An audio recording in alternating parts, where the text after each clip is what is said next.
co-founder, and if you like temperatures in the low teens all the way up to the low 20s, this is your kind of day. It was 10 degrees early this morning, but down in the balmy University of Virginia, we head down there now to see Jennifer Lawless. She's the chair of the Political Science Department at Jefferson University. Professor, thank you so much for joining us. Of course, and driving in today, it was 24, so it really is a lot warmer down here. It is a lot warmer down there, absolutely. Let's do a quick Iowa recap, but then let's go to New Hampshire. Iowa, Donald Trump, Donald Trump, Donald Trump. Yeah, I mean, it was the best night that Donald Trump could hope for on a couple of dimensions. The first is that he broke 50%, which had been sort of put out there by the pundits and the analysts as key to demonstrating that he's basically already gotten the nomination. If he could say that at least one out of every two Republican caucus goers wanted him, despite the fact that they had a bunch of other candidates from whom to choose, that would demonstrate a degree of strength. And the second thing that went well for him was that Ron DeSantis came in second. So right. Nikki Haley has been gaining momentum. If she would have come in a surprise second in Iowa, she could have potentially moved that into New Hampshire with more of a bang than what she's in New Hampshire with right now. Ron DeSantis coming in second means that DeSantis will come in second in Iowa, Haley will probably come in second in New Hampshire, and then Trump goes to South Carolina with two solid wins. Okay, let's go to New Hampshire. Is there any scenario in which Nikki Haley, who has the strong supporting of the sitting very popular governor, Sununu, can pull out a victory, beat Donald Trump, sort of stop the train and the momentum right there, and claim that this is a two-person race? Well, she's already claiming it's a two-person race, so you know the reality. But it would actually then be a two-person race, right? No, and I say that for a few reasons. The first is that Governor Sununu this morning or last night said that he now believes that she's really well situated for a solid second, which is a far different message than he had been, putting forward for the last week, where the expectations were that she could really take the momentum she's been gathering and win. The second is that New Hampshire is an open primary. So the majority of the voters, the plurality of voters, are independents. And what that means is that they can potentially be voting for Nikki Haley, but the overwhelming majority of Republicans are going to still be voting for Donald Trump. And those entrance polls are going to reflect that, which means that even if she has a strong second, if that strong second is coming not from Republican voters, that really does her no good, because those voters are probably not going to vote for the Republican in the general election. There's a good chance that they're going to vote for Joe Biden. And the third reason that I think it's unlikely is that New Hampshire voters were excited by the fact that they might be able to continue to propel her momentum, but she didn't come in second in Iowa. So she's coming into New Hampshire weaker than a lot of that support, I think, expected her to be, which makes it less likely that they're going to turn out for her. And the other factor I would note is, Vivek Ramaswamy, who was basically I think he got about 8% of the vote in Iowa, which doesn't seem like a lot, endorsed Donald Trump. And, moving over 4 or 5% of the vote from Ramaswamy to Trump makes it even more difficult for Haley to win in New Hampshire, given that she's not automatically banking on Chris Christie's votes because he did not endorse her. One of the telling signs of where the smart money is JP Morgan's CEO and chairman, Jamie Dimon, said yesterday, I think, let's not condemn all MAGA. Trump did some good things, tax reform, he's pretty good on China, a bunch of other laudatory statements. Previous to these comments this week, he had been a pretty harsh critic of Trump over the past year or two, and in fact had thrown a little bit of support to Nikki Haley. Is this him covering his bets on the proverbial table, worried that Trump is going to win and doesn't want to be a whipping boy of Trump's next presidency?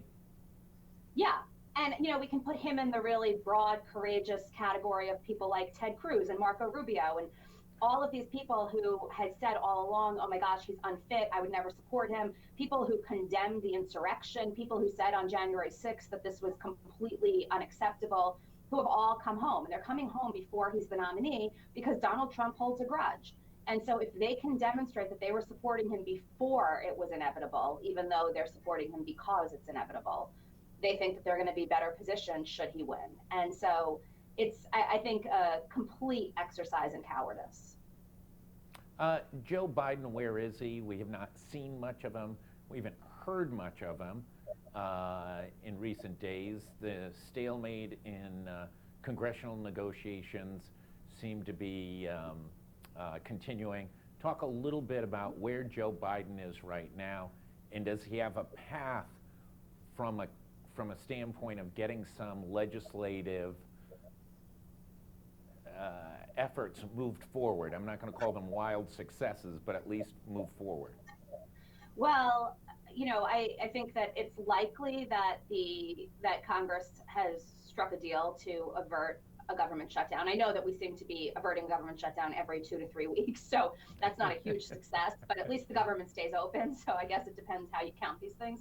I think that Biden's focus on what's going on in Washington right now, as opposed to what's going on the campaign trail, is very, very deliberate. He's waiting to see what happens in New Hampshire. If Trump wins New Hampshire and goes into South Carolina with a big win there, the Biden campaign will, at that point, I think, acknowledge that he is definitely the nominee, and they'll start campaigning against him the way that they had in 2020. Right now, it behooves the Biden campaign to wait and to not and to make it seem like they're not, meddling in what's going on in the Republican primary and letting the Republican voters choose their nominee. It's likely that heading into the 2024 election, Biden's biggest legislative successes are going to be those from the first 2 years of his presidency, when he had Democratic control of Congress and was able to get a few things done. At this point, virtually every member has to decide whether they want to deliver for their constituents and potentially, cross party lines if they're Republicans, or if they want to do everything they can to ensure that Donald Trump gets elected president. And so, it's very difficult when you've got divided government to get anything done. And although the margin is really, really slim, the Speaker of the House doesn't have to move forward legislation that he doesn't think, he can get his votes to rally behind.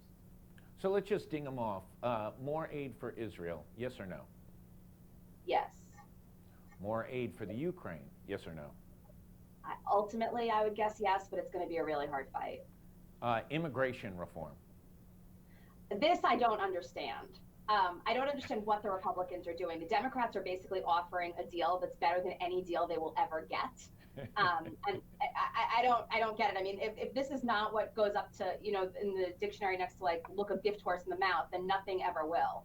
I actually think it's not going to pass because the Republicans are holding out for more, and they're not going to get more. They're not going to get more with a Trump presidency even, because at that point, the Democrats have no incentive to compromise. And they're not going to have a supermajority in the Senate, even if the Republicans manage to take over the Senate.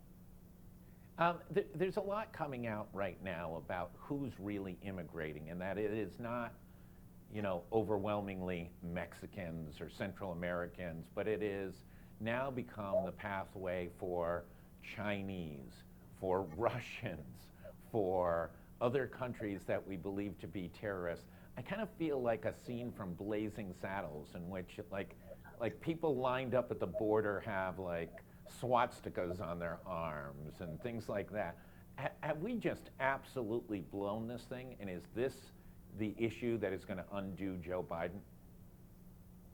I don't think so. I also think that the manner in which the Republicans are talking about what's going on is completely untrue. If you listen just to them, you would think that up until Joe Biden became president on January 20th, 2021, we had no problem whatsoever. And then all of a sudden he tore down this wall and all of these immigrants came in and they would not have passed background checks and they're dangerous. And it's simply not true. We've always had porous borders. We've always had a hard time tracking what's going on. There have always been political debates about who should come and how many and whether they should have to wait in line and what defines asylum. And it's a really, really tricky problem that's been at the forefront of the political agenda for the last 20 years. So, I think that the talking points on the Republican side are quite compelling. And every time there's an immigrant who makes it into the United States and then that person commits a crime or there's, a problem with his or her background, that adds fuel to their fire. But it's just not, it's not true. In the broad scheme of things, it's just not true. Remember back in the olden days when Barack Obama was called the commander and deporter because he pushed so many people back out of the United States? Mm-hmm. Yeah. No, I mean, also, do you remember 2006 when, John McCain and Ted Kennedy were trying to figure out how to negotiate immigration reform, and there were Democrats and Republicans on both sides of the aisle that thought it was too liberal. Yeah. What do we see? Trump is brilliantly using these court hearings. He's going to hearings that he doesn't need to go to. He's picking fights with judges and functionally and literally asking them to throw him out of the courtroom for purposes of victimization. When does a judge stand up and just say no more of this? Oh, I think we got pretty close yesterday. But we seem to get close, but we don't. It doesn't happen. Right. So it seems to me that if it's going to happen, it's going to be a federal judge. It's not going to be a state court judge who feels like, they're not necessarily well equipped to handle this.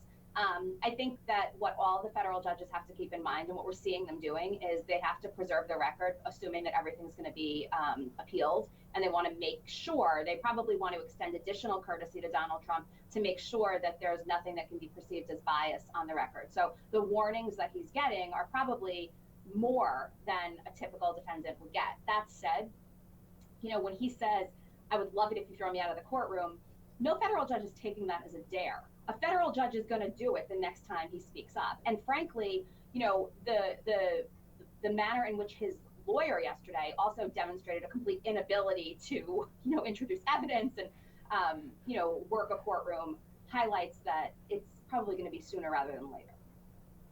And what does that mean to the race? Does that continue? Look, obviously, it will obviously motivate his supporters, the base of people who believe that Trump is a victim, the base of people who believe that he can't get a fair trial, that there are two systems of justice, all of the talking points that Trump has been putting forward, all of the allegations that he's been making. His behavior is consistent with being able to highlight that that's true, right? It's becoming a self-fulfilling prophecy. He's going to argue that anyway. Legally, it's not going to get him anywhere.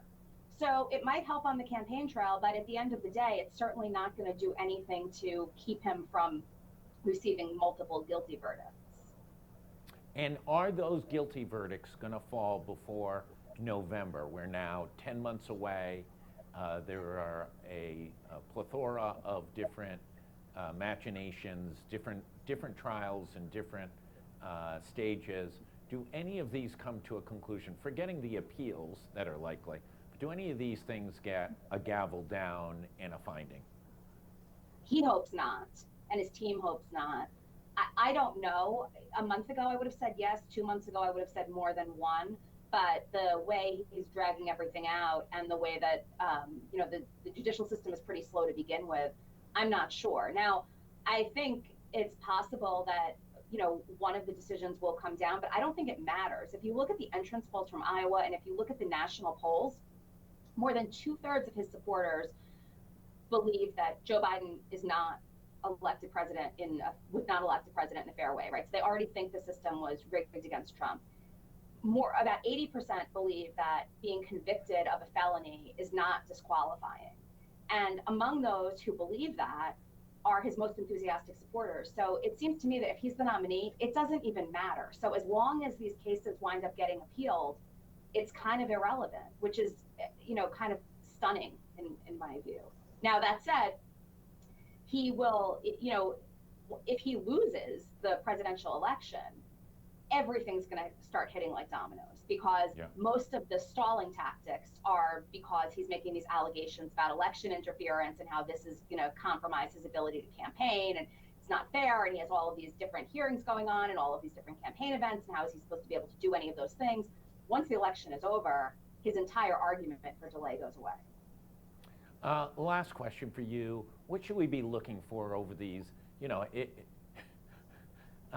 CNN appeared to have moved away from 24/7 Trump coverage. they now seem to have reverted back. They used to go to places like Ukraine and the Middle East and things like that. You cannot turn on CNN without seeing Donald Trump's face right now. What are we going to see over the next few weeks? So my bet is that, for the next week or so, the Trump campaign is going to be on a daily basis, probably highlighting high-profile endorsements that they've been receiving. Because if he can maintain an air of inevitability, not only going into New Hampshire, but also Nevada and South Carolina, and if he's able to post pretty decisive wins in all of those, it's over. Yeah. And so after Super Tuesday, where he actually has the number of delegates required to be the nominee, CNN might start covering what's going on around the world again for at least a little while until we get into the thick of the campaign between Biden and Trump. But my sense is that the next couple of weeks anyway are going to probably be mostly Donald Trump all the time. The other thing that I would note that I think is pretty significant is the Trump's attempted takedown of Nikki Haley, and what that's going to mean for the race. Is she going to endorse him? Is she going to, basically say this is inevitable and Donald Trump is the nominee, or is she going to push it as far as she possibly can? And that'll be a dynamic to look for. Jennifer Lawless, the chair of the Political Science Department at the University of Virginia, as always, greatly appreciate you taking the time. For everybody else, stay tuned. The governor is releasing his budget for the next fiscal year. As you probably know, last year the governor introduced a budget and the legislature ignored much of the governor's proposals and did what they wanted to do and followed their own agenda. Expectation up the State House, the whisper campaign is that's probably going to happen again this year. But we'll be keeping an eye on that. We'll be keeping an eye on many, many other issues that are taking place. Also, we may get a little bit of snow tonight going into tomorrow morning, which will always make that fun commute as a result, especially of DOT's bridge failure at the Washington Bridge. Everybody stay tuned. Much, much more coming today at GoLocal. Thanks, everybody.